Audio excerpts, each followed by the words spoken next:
Pag-usapan pa natin ang mga nabiktima ng paputok sa pagsalubong sa New Year. Live mula sa Jose R. Reyes Memorial Medical Center, si Mobile Journal, Kyla Macantan. Happy New Year, Kyla! Ilan na ba ang isinugod dyan matapos madali ng paputok? Happy New Year, Pops J. Nako, sa mga oras na ito, no, sa tala ng JRRMC, as of 4:50 p.m. today, umabot na ng 91, Pops J, yung ating mga victim ng firecracker-related injury. At 58 dito ay yung passive o yung sila mismo yung nagsindi ng paputok. At 58 dito yung passive, yung mga nadamay lang, napadaan at naputukan. 33 dito yung active, meaning sila yung nagsindi mismo ng paputok. So, yan yung sinasabi nila na malaking factor, no? Yung mas marami yung nadadamay dahil halimbawa yung isang 10 years old na batang itinakbo, naglalakad lang siya pa uwi tapos bigla daw natumba yung fountain at napuruhan na yung kanyang paa. At maraming kaso pa ng ganun. Bukod dito, Pops J, meron ding naitala na 3 years old na nakakain daw ng pulbura ng lucis naman.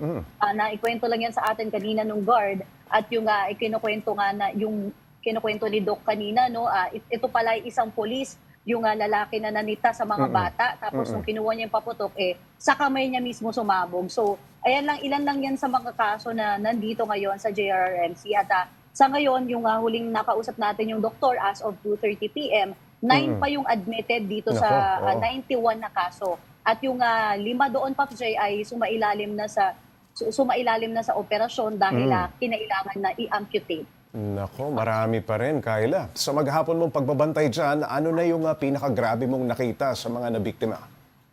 Yes, Pops J, kasi yung peak talaga nung pagdagsa ng mga tao kagabi hanggang madaling araw. So, nung kanina, may mga mangilan-ngilan na pumupunta dito sa emergency room pero hindi na siya dahil sa pagpapaputok. So, base naman sa mga material na nakita natin sa pagbabantay ni Denise buong gabi hanggang umaga, parang masabi ko na malala talaga yung kay Emil, yung nakausap ko kanina, no? Kasi yung mukha niya talaga yung napuruhan at hindi ko alam kung pansin ba sa video pero yung mata niya talagang namumula na rin at ganun din yung kanyang braso na hindi niya na maigalaw. Medyo hirap nga siya kaninang magsalita pero malakas yung loob niya, Pops J, na lumabas at umuwi pa kahit na dinadamdam niya yung kanyang tinamog.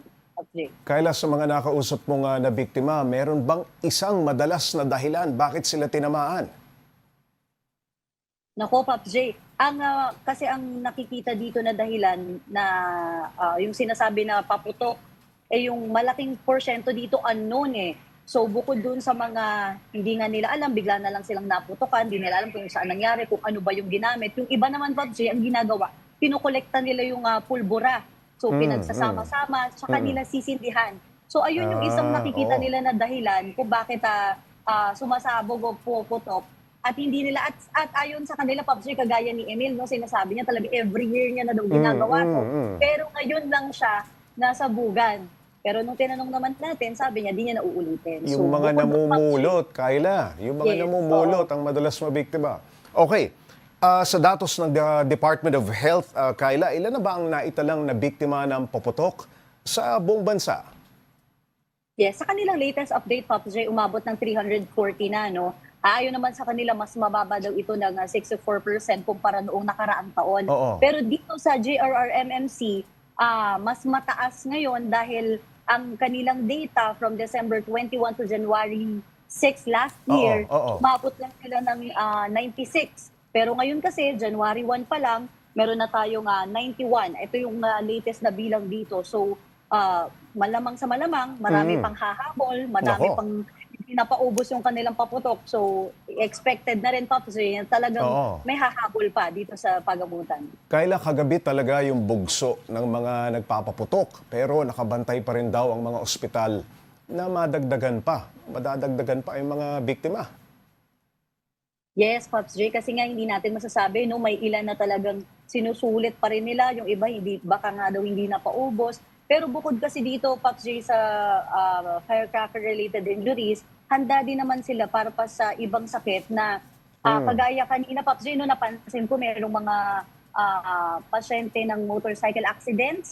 So, parang mga 3 yung nakita ko kanina, pero nung natanong natin, nung gabi raw, marami na ring na-admit dahil mga nakainom. Nakainom, Dahil oo.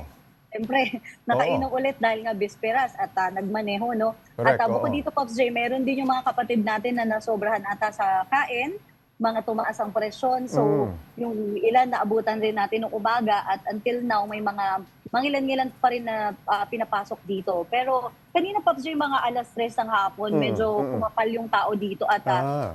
ayon dun sa nakausap natin, hindi pa daw sila ma-accommodate. Pero nung nakausap naman natin yung doktor, sinabi naman nila na kaya naman i-accommodate lahat. Talagang gusto lang nila na maging maayos yung kanilang pagsastay dito at maagapan kung sino yung talagang malubha yung estado ngayon, Patrick. Kayla, anong paalala ng mga espesyalista sa mga nasugatan pero hindi nagpunta sa ospital?